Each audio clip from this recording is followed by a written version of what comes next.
Ночные клубы мигрантов в Москве, как правило, расположены недалеко от метро. Это главный залог успеха. Клиенты даже в самый поздний час должны иметь возможность уехать на метро. Такси для тех, кто приходит в такие развлекательные заведения, чаще всего не по карману, поэтому и цены в меню минимальные, а уж по московским меркам совсем смешные. Обслуживают гостей тоже кыргызстанцы. Случайных людей здесь практически не бывает. Самое главное отличие московской дискотеки от бишкекской – количество мужчин. Их здесь в разы больше девушек. После тяжелого трудового дня сюда на отдых приходят строители, чернорабочие с рынка и таксисты. Давать интервью в открытую почему-то никто не хочет. Че, отдыхать пришел? Работа тяжелая, устаем. Иногда приедем сюда, отдыхаем по-человечески. Иногда чуть-чуть пива пьем, потанцуем. Всего в Москве есть как минимум 3 десятка кыргызских кафе и ночных клубов. Место разврата и блуда, считают некоторые члены диаспоры.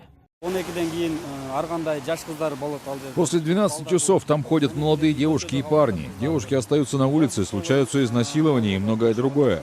Растет количество детей, которые рождаются без отцов. Сегодня вместе с теми, кто думает так же, как он, Карим пришел в посольство Кыргызстана в Москве. С помощью местных дипломатов мужчины хотят попытаться закрыть или хотя бы ограничить время работы развлекательных заведений. Однако встреча в дипкорпусе не оправдала надежд активистов. Опять те же старые слова. Говорят, мы поднимаем эту проблему, работаем над ней.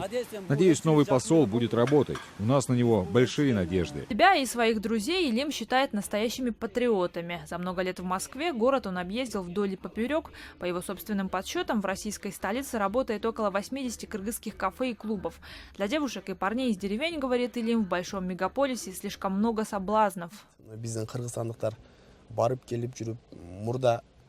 Наши кыргызы, когда раньше уезжали в Москву или в Бишкек, мы просто по-настоящему прощались. А сейчас, когда кто-то говорит, что уезжает в Москву или в Бишкек, мы просто говорим «пока». Среди них очень много девушек. Если никто из властей не поможет решить этот вопрос, активисты намерены сделать это сами.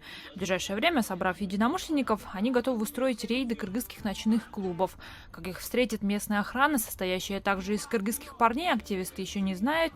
Владельцы бизнеса участников рейда тоже пока еще не ждут. Джибек Бегалиева, Азат Антымаков. В настоящее время. Москва.